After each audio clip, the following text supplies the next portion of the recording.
Assalamualaikum warahmatullahi wabarakatuh. Mustafa Muhammadin sallallahu alaihi wasallam dirati sunna syada salihin silakan. Wassalamu alaihi wa kitab Sahih Nawawi Dimas semua dengan sunnah sunnah. Wassalamu bana wa madinah jatina sayyidina sallallahu syaihna wassalamu ahadina asqiya malang falamidi ma asantina. Lillahi ta'ala lahumul fatihah.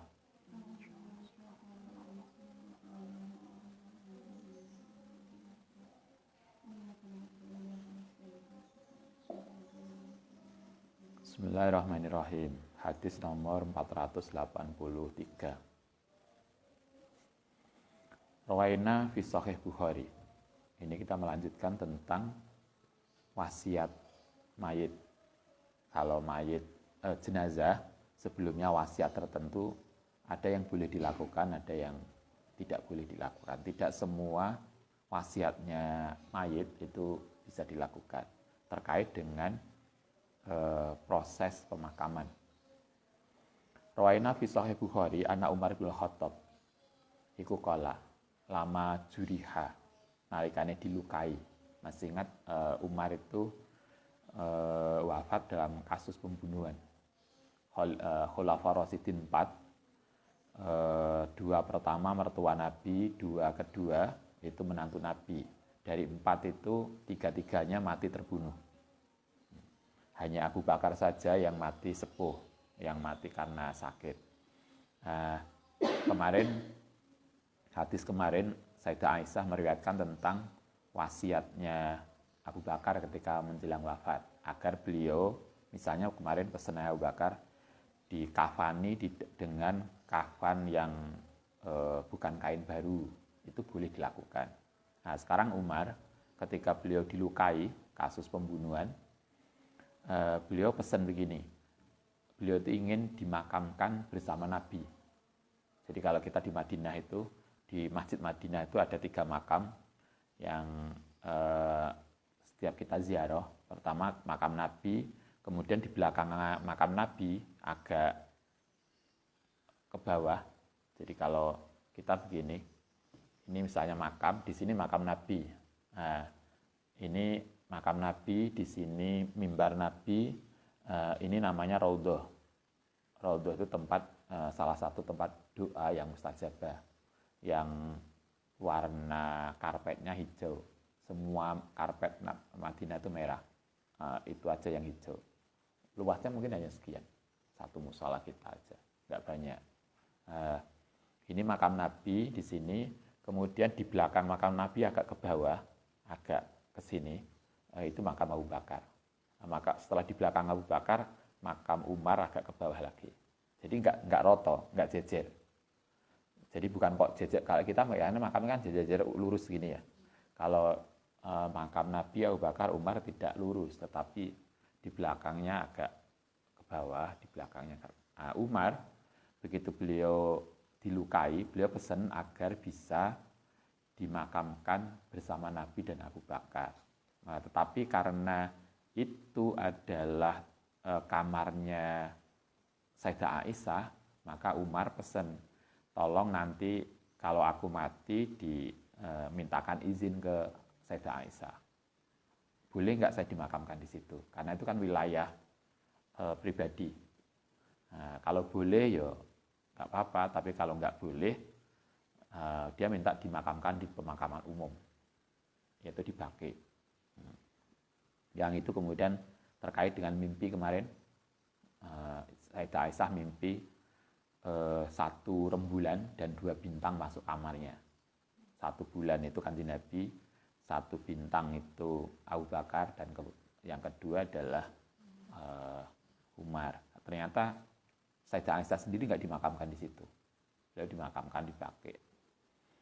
Aida kubitu nalikane mati sapa ingsun, artinya dicabut nyawanya, fahmiluni, kemudian mbawao sapa sira ingsun, sumasalim, kemudian sampaikan wakul, maksudnya menyampaikan ke Sayyidah Aisyah, wakulan ngucapo sira yasta'zinu, minta izin sapa Umar. Umar pesen, berarti Sayyidina Umar itu berarti tidak ngomong sendiri kepada Sayyidah Aisyah. Beliau pesan ke keluarganya, tolonglah aku mati nanti izinkan ke Aisyah. Fa'in adzinat, mongko lamun ngasih izin sapa Aisyah limaring ingsun, yakni Sayyidah Aisyah, fathiluni, mongko memasukkan sapa sira ning ingsun. Kalau saya diizinkan untuk dimakamkan di situ, ya berarti boleh. Fa'in raddatni, mongko lamun menolak sapa Aisyah ning ingsun, ya ruduni, mongko ngembalikan sapa sira ning ingsun ila maqabil muslimin maring kuburan orang Islam di pemakaman umum. Artinya kita pesan untuk dimakamkan di mana itu boleh. Mbak, tolong laku mati, engko besok tolong saya dimakamkan di belakangnya makamnya Abah. Boleh. Makam itu artinya pesan-pesan seperti itu boleh dilakukan. Karena nanti ada yang model pesan yang terkait dengan itu yang nggak boleh. Nah, tapi pesan koyok nanti kalau aku mati, tolong nanti saya dibungkus dengan kain ini ya, kain apa namanya, misalnya baju ihram. Yang ini tak siap loh Mbak, itu boleh dan banyak. Nanti aku mati, tolong saya dimakamkan bersama siapa. Tapi Kak, nanti aku mati, tolong dimakamkan di pasar ya. Dan biar banyak orang yang lewat, misalnya. Itu satu, itu boleh. Rawaina yang kedua, hadis berikutnya, rawaina fi sahih Muslim an Amir ibnu Sa'ad ibnu Abi Waqqas qala. Alhidu gawe lahat sapa sira li untukku lahdan. Wang sibu lan njejekno menegakkan sapa sira ale ngatasé ingsun ala bina ing bata. Nasban kama sunia kaya oleh dilakukan bi Rasulillah sallallahu alaihi wasallam. Masih ingat model makam itu ada dua. Ada yang disebut liang lahat dari kata lahdun itu. Ada lagi yang sakun istilahnya. Liang lahat itu begini.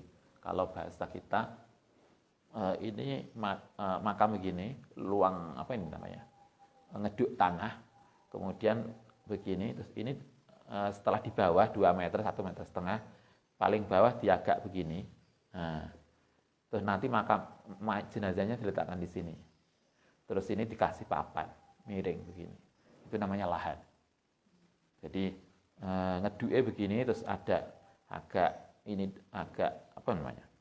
Ngerong ya, agak begini, terus jorok, terus begini. Jenazahnya di sini di hadapan kiblat, kemudian dikasih papan miring. Itu lahat. Nah, sakan itu begini. Biasa begini, terus tengahnya digawe kayak kalen. Terus jenazah diletakkan di tengah. Nah, kita jadi nggak nguburkan jenazah itu bisa model lahat, bisa model sak. Nabi itu model lahat. Sehingga kemudian itu lebih baik. Tapi silahkan boleh 2 pilihan. Boleh di tengah itu, boleh karena itu terkait dengan model tanahnya. Lai tanahnya kuat, tidak gembur, tidak longsor, lahat itu lebih bagus. Tapi lai model tadi tanahnya tanah mudah longsor, maka yang model begini, ini lebih bagus karena di sini kemudian nanti jenazahnya di bawah ini, kemudian sini dikasih botol, kemudian papannya datar biasanya. Harus tahu lah. Delok iki apa modele. Anda boleh pesan, Mbak aku mati engko kuburanku model lahat ya. Atau saya model ini, model yang sak, yang model kalenan. Itu ya boleh. Anda Abu Sa'ad ini, Sa'ad bin Abi Waqqas pesan itu. Tolong nanti saya ini di model kayak Kanjeng Nabi yang model lahat. Ya. Itu boleh, model-model pesan yang begitu boleh dilakukan, boleh dituruti. Warwaina fi sahih Muslim an Umar bin Al-As an Amr bin As radhiyallahu anhu iku qala. Wa wa fi siakatil maut, ketika menjelang mati. Ini pesannya lagi. Yang tadi pesan model pesan dikafani dengan kain tertentu yang dibolehkan, itu boleh pesan itu. Kemudian pesan dimakamkan di tempat tertentu, boleh. Terus pesan dengan makam yang model tertentu, bukan di tempat tertentu, tapi model tertentu, itu boleh, yang lahat tadi. Nah sekarang ada model pesan lagi begini, ini hadis diriwayatkan oleh Muslim dari pesannya Amr bin As. Beliau mengatakan gini, idza ana nalikane ana sapa ingsun iku mitu, mati sapa ingsun, falatu sahibni, maka jangan nemeni sapa sira ingsun naihatan halih nangis. Itu boleh. Nduk laku bapak mati nanti aja nek sing nangis lo ya. Sabar, jangan nangis. Wala narun, lan gak usah gawe apa namanya? Peringatan-peringatan yang tidak sesuai. Itu boleh pesan gitu. Nanti yang sabar ya lah aku mati, nggak boleh ada tangisan. Itu salah satu pesannya. Yang pesan kedua, faida dafaktumuni nalikane wus nguburkan sapa sirane ingsun, fasunu mongko nimbuna sapa sira alaya ing atase ingsun aturoba sanan. Lae aku mati nanti cara menimbunkan pelan-pelan ya. Jadi sunun itu bukan kadang enek toh sing nimbun iku krotok. Enggak, lae pesene Amr bin As, lah aku mati nanti lae menimbun jasadku, timbunlah dengan tanah yang pelan-pelan. Jadi step by stepnya pelan. Itu pesan kedua. Pertama ojo nangis. Yang kedua, lae menimbun tanah ketika saya ning kuburan ditimbun dengan pelan. Jadi step by step, kolilan ba'da kolil, jadi sedikit demi sedikit tanai. Nah, pesan yang ketiga, suma akimu, kemudian podo berdiri sapa sira kabeh haula qabri, di samping kuburku. Nanti lah wis ditimbun, wis ditalkin, tolong jangan langsung pulang. Saya ditunggoni. Seberapa lama nunggoni kuburan? Qadroma tunharu kemarin, kayak pesanin Nabi. Qadroma ing sekadare barang tunharu yang disembelih, apa jazurun binatang sembelihan, wayuk samu lan dibagi apa lahmuha. Jadi tolong ditunggoni kuburku sampai beberapa lama, yaitu sekadar waktu yang dibutuhkan untuk nyembelih binatang dan membagi dagingnya. Yang kemarin perkiraannya mungkin 3 atau 4 jam. Hatta istaknisu, sehingga merasa nyaman sapa ingsun bikum. Jadi aku ning kuburan itu gak tiba-tiba dewean. Kan orang di kuburan kan tahu toh kita ditungguin apa enggak. Hanya mereka nggak bisa ngomong aja. Jadi lah enek keluarga kita mati, jangan lah oke lah, mungkin yang para takziah mulai, tapi kita keluarganya jangan pulang. Ditunggulah di situ sampai setengah hari. Gentian kan mungkin gak kok ini. Oh nungguin setengah hari kok suwe. Nah, gentian ditunggoni, kemarin kan diajarkan oleh Imam Syafi'i dalam hadis kemarin di wacana Quran syukur sehatan. Nah, kalau enggak mungkin kita bisa baca Yasin. Kalau enggak ya tahlilan. Nah, tahlil, maca Yasin atau khataman Quran. Yang itu dilakukan setelah jenazah dikuburkan. Sehingga kata Amr, nah ini mbok tunggoni saya menjadi nyaman di kuburan, gak langsung mulai. Anda kan bisa bayangkan kalau misalnya Anda lagi kurang sehat, kemudian keluarga podo teko nunggoni kita, tiba-tiba kemudian mulai bareng. Itu kan apa rasanya wong Jawa, semendal. Nah, itu juga gitu. Faang dulu, kemudian menunggu sapa ingsun maing barang mada uraji kang bali bi kelan sapa rusulu rabbi. Nah, lah mbok tunggoni saya menjadi nyaman karena malaikat enggak akan jadi datang. Lah ditunggoni wong kan malaikatnya gak teko. Sehingga kan paling enggak saya bisa merasa nyaman sebentar.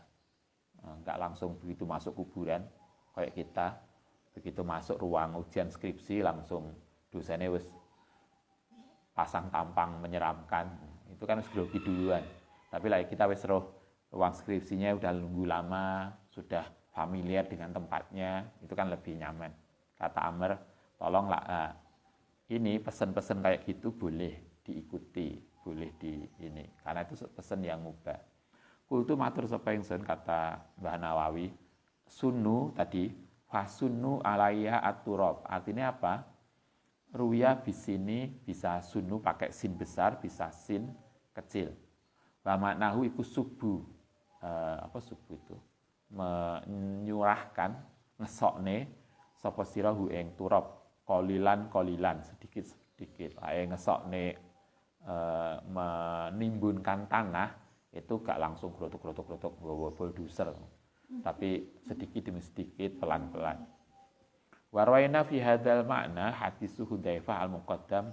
Hadis ini juga ada yang mirip pesan-pesan seperti ini di hadis yang kemarin tentang babu ilami ashabil mayit, yaitu bab tentang mengumumkan kematian kemarin. Kultu matur sapa ingsun, menurut Mbah Nawawi, wayang bagi lan seyogyane ala yukolada, yen to ora diikuti sapa al mayitu mayit. Wa yutaba'ada lan diikuti fi kulima dalam segala sesuatu waso kang wasiat di kelanma. Jadi kalau ada mayit jenazah pesan wasiat tentang sesuatu, tidak semua diikuti. Jadi ada wasiat yang boleh diikuti, ada yang tidak.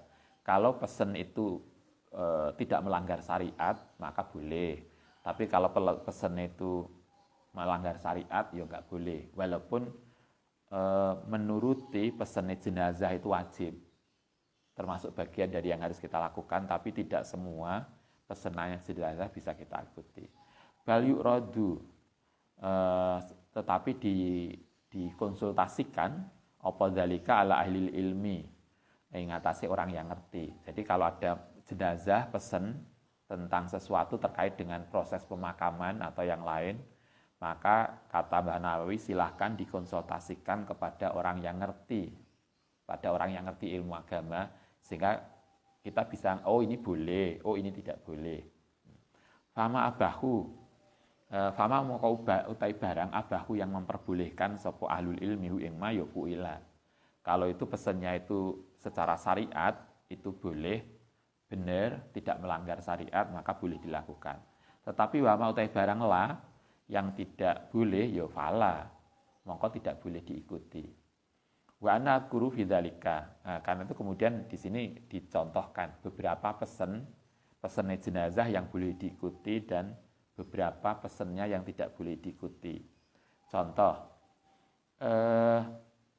faida auso nalikane wasiat sapa seseorang bi ayyud fana, gambar yang tadi dikuburkan fi maudhi'in yang dalam satu tempat min makobi baldatihi yang dalam tempat di negara itu. Jadi kalau misalnya Mbak aku mati, tolong nanti saya dikuburkan di daerah tertentu. Kayak toh misalnya nanti saya dikuburkan di belakang masjid, atau dikuburkan bareng kuburannya yai-yai. Nah, kalau pesannya begitu, wadzalikal maudi, utai tempat itu iku makdanul ahyari, yaitu tempat orang-orang baik. Jadi ada yang di beberapa daerah itu kan ada toh kuburan, ini kuburannya kiai-kiai.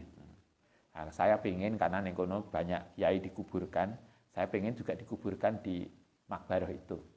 Nah, kalau pesannya begitu apa? Fayam bawi, mongko seyogianya ayu hafado, dilakukan ala wasiatihi. Itu wasiat yang baik. Kalau di Nganjuk ada salah seorang yang dikenal sebagai wali. Nah, beliau begitu meninggal dikuburkan di kuburan itu. Nah, kemudian banyak dulu orang-orang yang minta, kalau aku mati tolong saya dikuburkan juga di situ, bareng Yai Sepuh itu. Maka boleh, wasiat begitu boleh.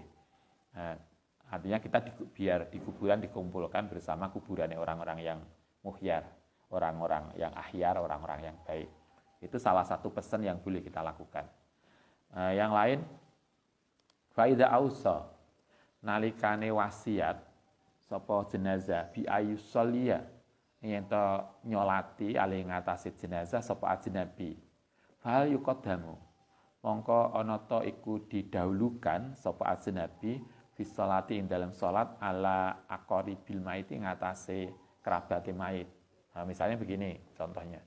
Ini jenazah ini mau mati, dia pesen, Mbak lah aku mati nanti tolong minta tolong ke kiai ini atau tokoh-tokoh masyarakat yang dikenal orang baik itu untuk nyolati saya. Nah, kalau pesennya begitu, itu mana yang lebih baik? Tokoh-tokoh tadi, orang-orang yang dimintai untuk nyolati tadi, itu disuruh nyolati duluan atau kerabatnya dulu yang nyolati? Mana yang lebih baik? Kita harus tahu bahwa yang lebih berhak, yang harus didahulukan untuk nyolati jenazah adalah kerabat. Jadi karena itu kalau kita nanti anak keluarganya yang mati, maka kitalah keluarganya yang harus nyolati duluan, jangan orang lain. Karena kitalah yang lebih berhak untuk nyolati, bukan orang lain. Nah, karena secara normatif yang lebih berhak nyolati itu keluarganya, bagaimana kalau jenazah tadi pesen, nanti tolong aku disolati dulu oleh kiai ini.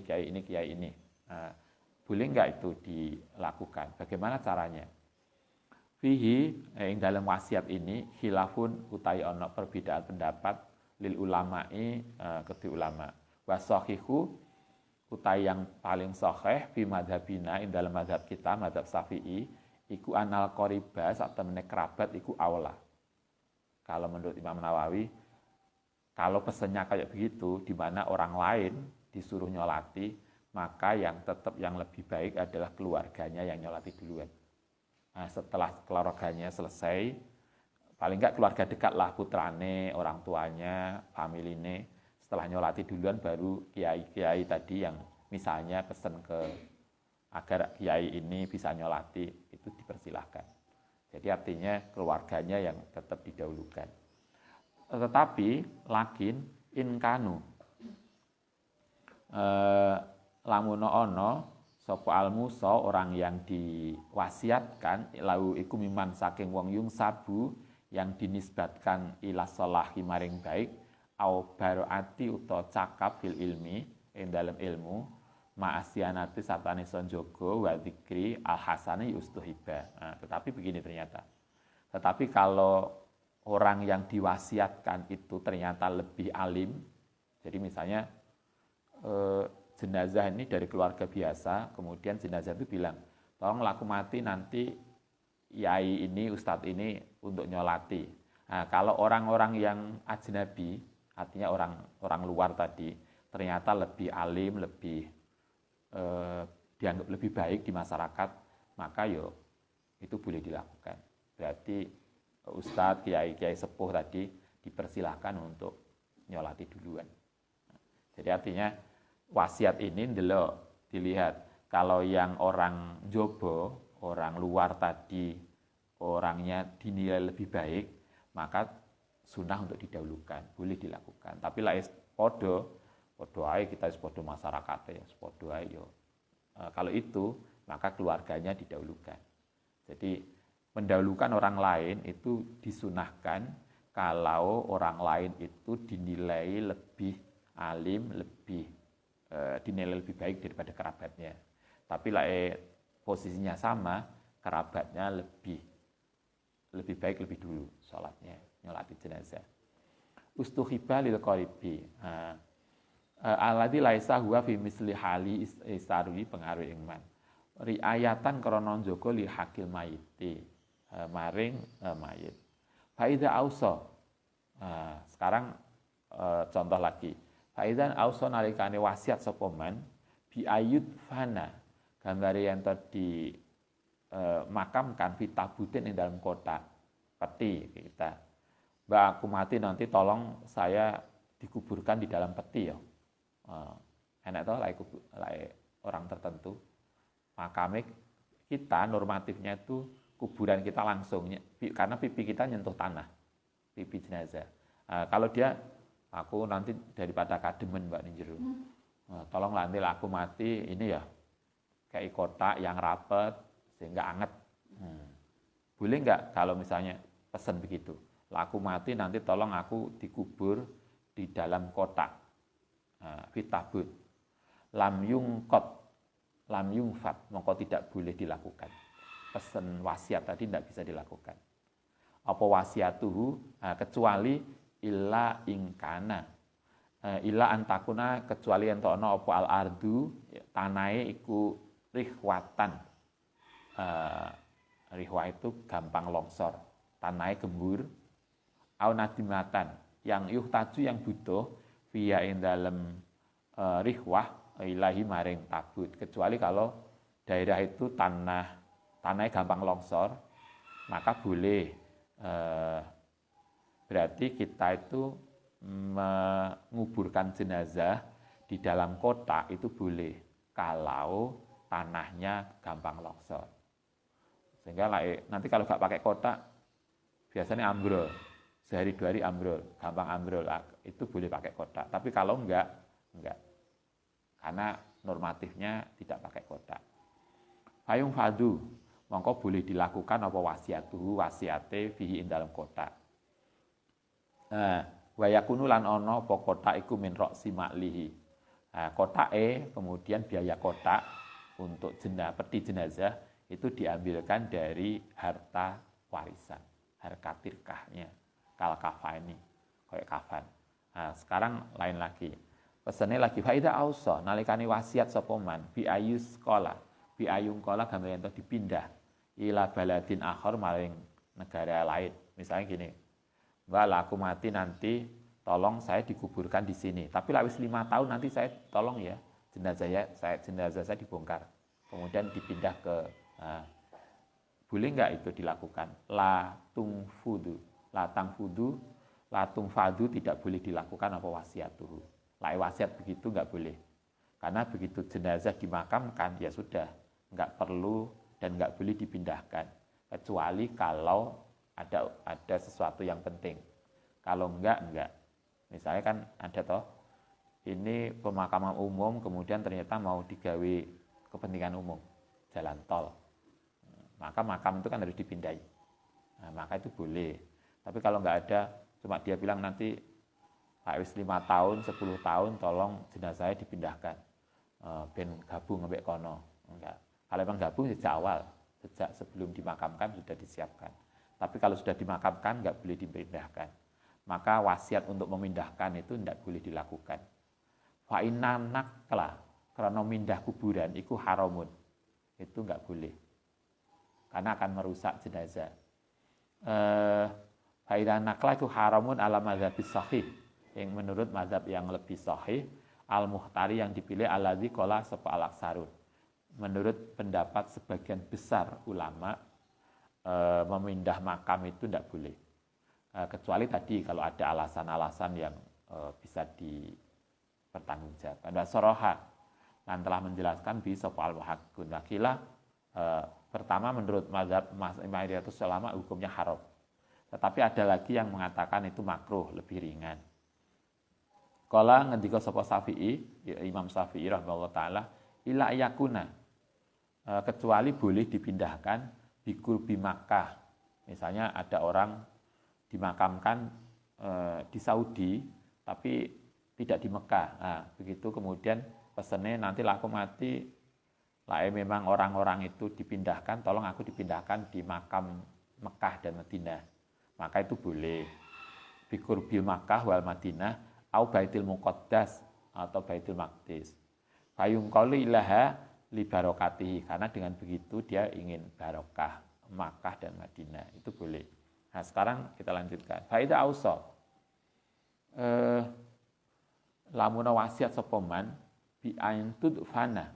Ento gambare ento dimakamkan tahtahu di belakang di bawahnya man apa matrobatun au mihdatun, dipakai bantal. Kalau aku mati, tolong aku digawakno bantal, ben enak, misalnya bantal tahta roksi di bawah kepalanya, boleh nggak begitu? Aku mati, mosok wong sugih kok gak ono bantale. Nanti aku mati, kepala saya dikasih bantal, atau yang lain lah, yang dari persoalan begitu. Lam latung fat, mongko tidak boleh dilakukan apa wasiat tuh. Wasiat begitu nggak boleh, karena itu tidak sesuai dengan syariat. Begitu juga misalnya kada, begitu juga idza ausa nalikane wasiat sapa man bi ayuk fana, gambar yang dikafani bi haririn ing dalem apa harir, sutra. Tolong laku mati nanti kain kafanku dari sutra loh ya, karena kita orang kaya. Maka itu juga nggak boleh, karena sutra bagi laki-laki itu haram. Sehingga walaupun sudah mati sekalipun tidak boleh. Bagaimana kalau perempuan? Kalau perempuan dianggap makruh, walaupun asalnya boleh, karena seperti yang pesannya Abu Bakar kemarin, orang yang lebih hidup, orang yang masih hidup lebih membutuhkan sutra daripada orang yang mati. Fa'in takfina, mongko saat temannya memberikan kafan kepada laki-laki, fil hariri ing dalem sutra iku haramun. Wa takfinun nisa utawi mengkafani perempuan fihi ing dalem sutra iku makruhun. Perempuan makruh, laisa biharamin, tidak haram. Wal hunsa utai orang hunsa fi hadza iku karajuli, dinilai koyok laki-laki, berarti haram. Walau ausa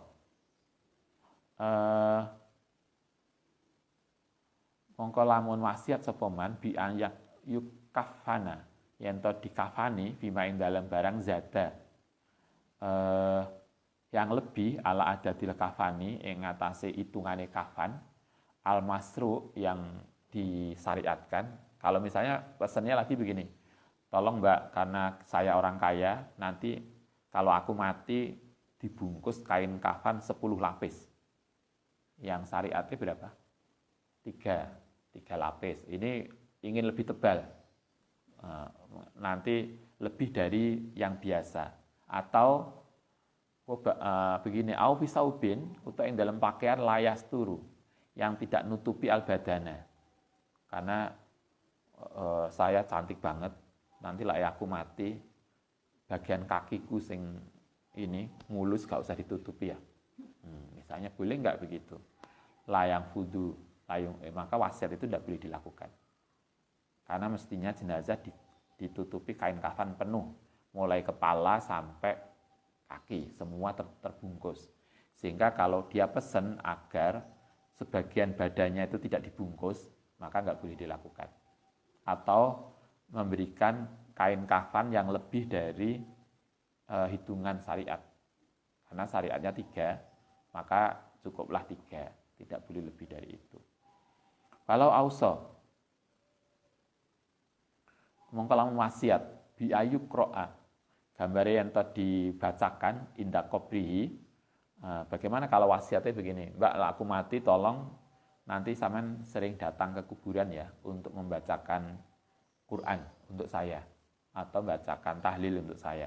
Au yutasaddaqo, atau disedekahkan. Atau pesannya nanti setiap hari Ahad, hari kematian saya, tolong kamu sedekah yang pahalanya dikirim kepada saya. Au ghairi dzalika min anwa'il qurabi, saking macam-macamnya ibadah, boleh enggak begitu? Nafadat, mongko boleh. Dan itu yang boleh dilakukan.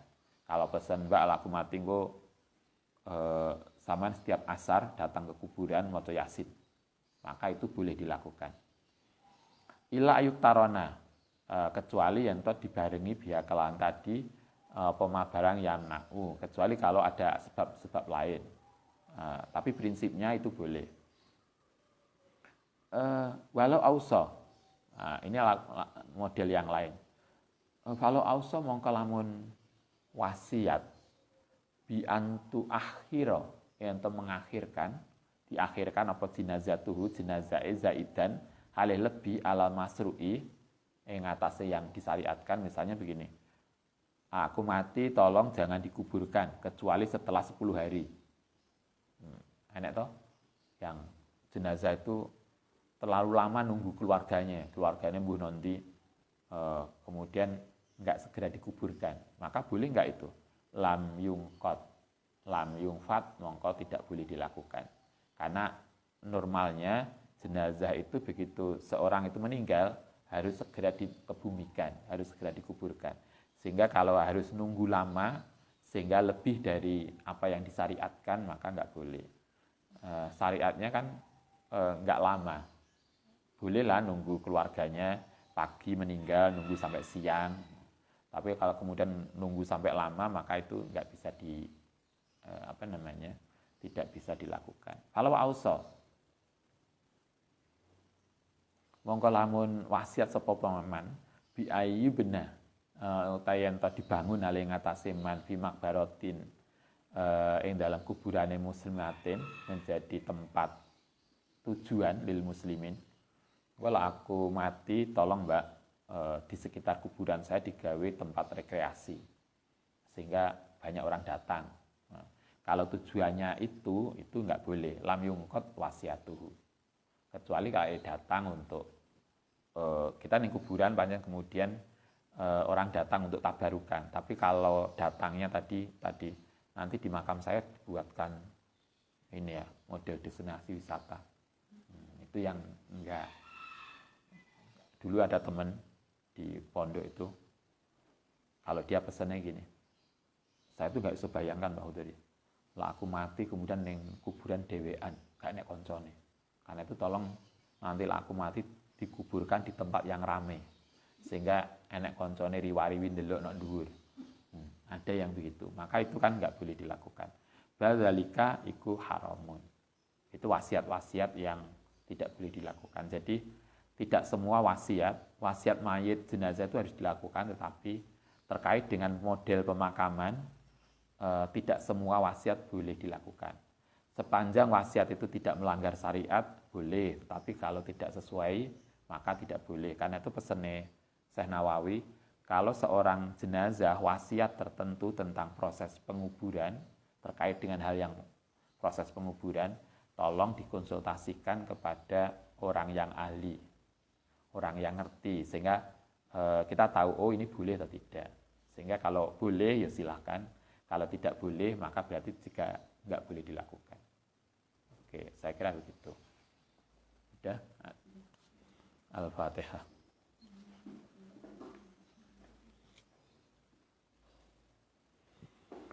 Rabbana fa'na bima 'allamtana wa bifaqihna